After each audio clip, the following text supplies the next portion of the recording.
anyone who surfaces on the subject is ridiculed and is laughed at. We don't have another 50 years to sort of like fuck around. We need to kind of like grow up. They can enter into, let's call it a dimension that very much is where interstellar vehicles and civilizations can maneuver.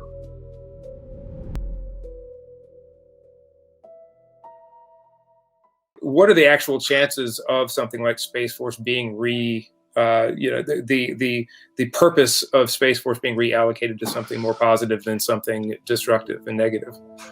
I think it's inevitable. It's a question of how much damage do we want to go through to get there. You know, what I tell people is that the outcome is known. The process, where we are now and where the outcome is, that's what's shaky. And it can be smooth, it can be very rough. I recommend that we take the smooth and lightened path, but people who are addicted to war and violence and hate and division, you know, unfortunately, those kind of demagogues tend to have their way.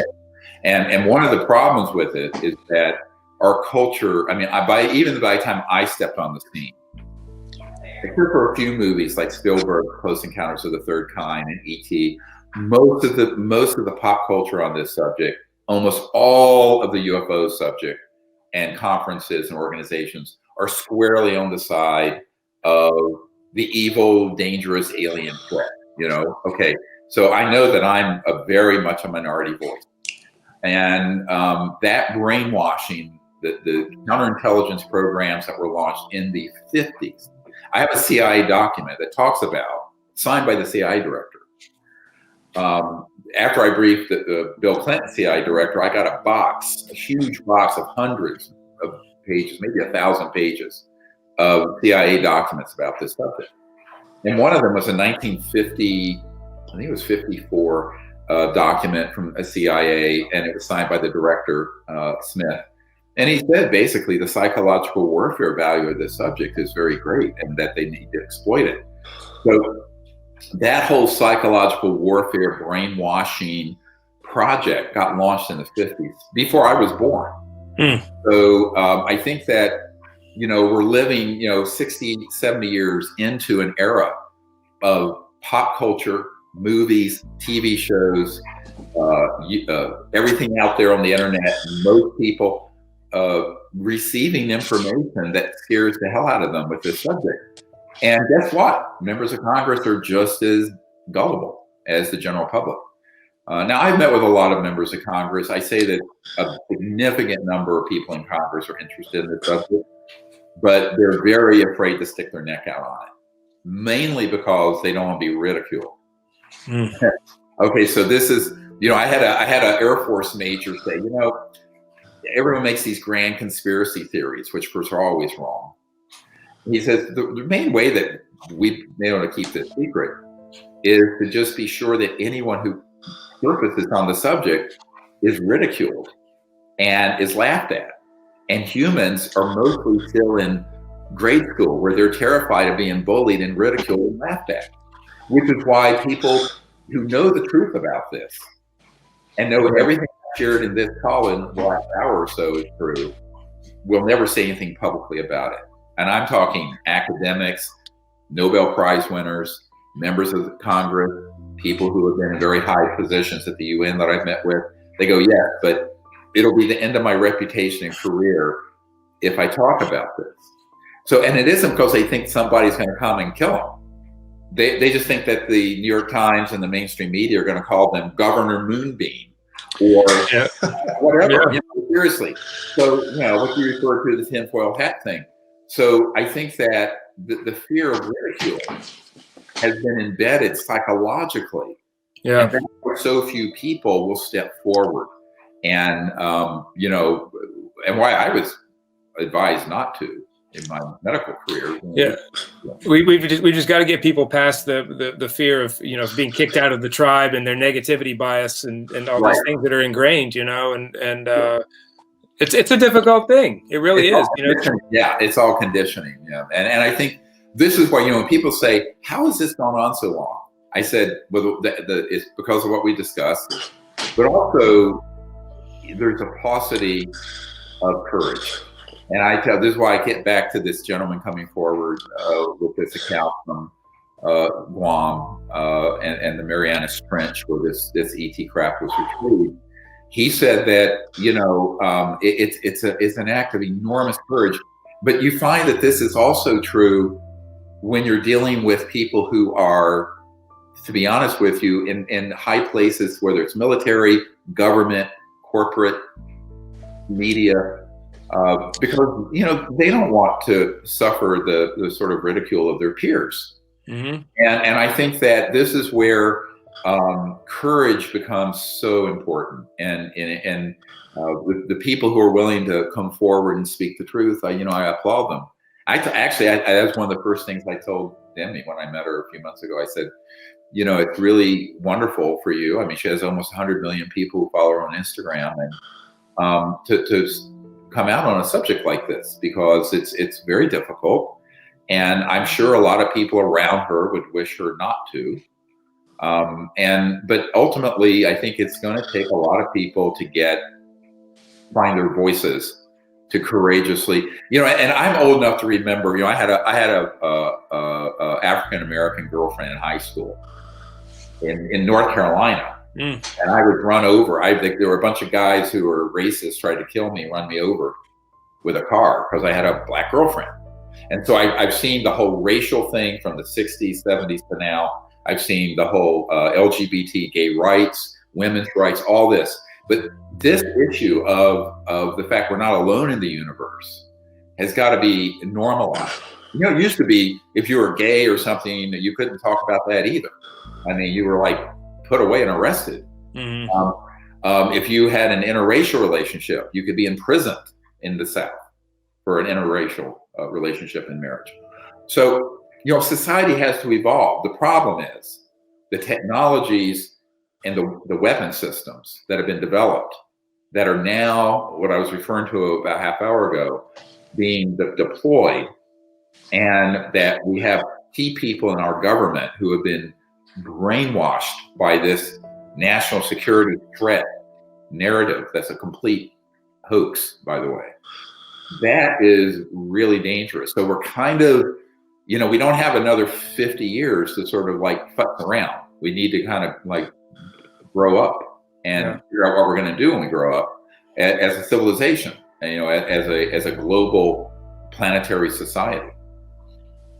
Well, I actually wanted to, John, if it's okay with you. I know, I'm on John's show. No, and I'm making it the Eric Bass show all of a sudden, and I feel bad. But, I have 1,001 questions. I actually recounted this story to Dr. Greer one time. When he was at the show, and we were in the back of the bus, and I didn't really know how to unpack what I had experienced until I watched the first documentary. I'd read the book, but it wasn't until I watched the documentary I was kind of able to maybe unpack what had happened. And I asked you about this, and it's kind of the only really truly personal experience I've had with anything like CE5 or anything like that. And I still don't know if that's what it was, but I'm gonna recount it again. Is that I when I was in my early 20s. I had my first experience with sleep paralysis. I didn't know what this was, and I thought I was having a stroke, literally. Like I heard my then girlfriend, my now wife, come walking down the stairs, and I was going to sit up and talk to her, and I couldn't move, and I couldn't figure out what was going on. And since then, I've had many experiences with that, and some where I've tried to harness it and maybe levitate myself and move about the room and whatnot. And I don't really tell a lot of people this, again, because you don't want the ridicule, and this is something as simple as this. But I had an experience one evening. We'd come off a tour, and I only seem able to fall into that state when my mind is at peace. Right. I have not had a lucid dream, or whatever you would like to call it. I haven't had one in a couple of years. Mm-hmm. I've just been in this constant state of go and turmoil and stress, But this is actually, I believe, the last time it happened. But I was in bed, and you can kind of feel it coming on. Anyone who has it, maybe you can understand what I'm talking about. You kind of feel it happening, right. and then you're in that state, and you have to kind of calm yourself down if you want to stay there to not panic. And I remember calming myself. It felt like only 3 or 4 seconds, and I opened my eyes in my mind, and outside of my window was a triangle, right. Just a triangle, and then I heard a voice that just said hello. And I freaked out, and I pulled myself out of it as fast as I could. And the thing is, the voice wasn't my voice. I knew it wasn't my voice. Right. And it kind of had it was a very strange sounding voice. It was no accent that I knew. No, I don't exactly know how to describe it, but it said hello. Right. And man, I had a panic, and I wish I'd stayed there. Mm-hmm. And I don't know if it wasn't until I watched Unacknowledged and you talked about, and I read the book as well, and you talked about the fact that the communication via consciousness. I don't know if that's what was going on or not, but it felt very personal. It felt very real. It felt very if someone was speaking to me, not, it wasn't a dream. It was, I was awake in my mind. I was conscious of what was going on. Right. And seeing that triangle was very odd as well. It was, and of course it wasn't there when I actually woke up into the physical world. It wasn't there anymore. Right. Well, remember, here's something that to connect some dots for people. We allude to this a little bit in the Close Encounters of the Fifth Kind documentary, but any civilization that is actually interstellar means they have to go between star systems. They have to go beyond the speed of light. When you go beyond the speed of light, everything, including like an object like this, everything resonantly shifts to where it's beyond this dimension 3D and are in an energy field that closely approximate what the mystics would used to call the astral field of the dream state, the out-of-body experience, what have you. And when they're in that state, they can go from point A to B almost instantly. Mm-hmm. Now, similarly, their communication systems are integrated with thought, not just random thought, but directed intent thought, what I call coherent thought. Just like a laser is coherent light. So when someone is in this state of consciousness, either deep meditation, lucid dream state, what have you, they can enter into, let's call it a dimension that very much is where interstellar vehicles and civilizations can maneuver. Now they can be fully on 3D, obviously, because that's how when they're knocked down, they're in a 3D state. When our weapon systems have shot them down and they have physical bodies, et cetera, and so on. But they can also shift. And this is all what's called transdimensional physics, very high voltage systems that will allow a craft and everyone on it to shift resonantly into we call it a frequency or dimension, but that is within this dimension that is more subtle. And therefore, when you're in that state of meditation consciousness, you can not only see them, but you can hear them and communicate. So that's the foundation, the science of consciousness and these other dimensions is the foundation of the next 1,000, 2,000 years of human evolution. Again, there's a great deal of excellent science that's been done at Princeton and elsewhere dealing with consciousness and thought and random number generators and machines and what have you. But now let's apply that on a cosmic level where you have an entire planetary civilization that can go from point A to B in space, communicate with conscious thought with electronic devices that are very refined, as easily as you and I are here on this call electronically. Now, what we're doing right now is at the speed of light, but that's too slow. I always look that the speed of light is way too slow for interstellar. So by definition, any civilization that is here from another star system have mastered the physics of the science of consciousness, the material sciences of shifting out of one dimension into another and back. And that's why an experience like yours is so validating. I always tell people that probably the most over the term of human history. The most common way humans have had actual contact with extraterrestrial people and civilizations is in the deep meditative state, the lucid dream state, these sort of deeper states of consciousness. It's not to say that you can't have it in full-on waking and it's outside your window. I've had that happen, and you've seen in the video. The CE5 documentary, Close Encounters with This Kind, has, you know, and by the way, 99% of all the photos and videotape we have is on the cutting room floor. You can't do a 2-hour documentary. It'd be a 200-hour documentary. But the point is that this completely makes sense when you step back and think about what is the paradigm of a faster than the speed of light civilization. And when you go through what I call the crossing point of light, faster than the speed of light, the speed of electron, the speed of matter, the resonant frequency of matter, you're in these other dimensions that, ironically, the Aboriginals of Australia, my grandmother was Cherokee, the native peoples of this country and other places, they get this. The Celtic people got this.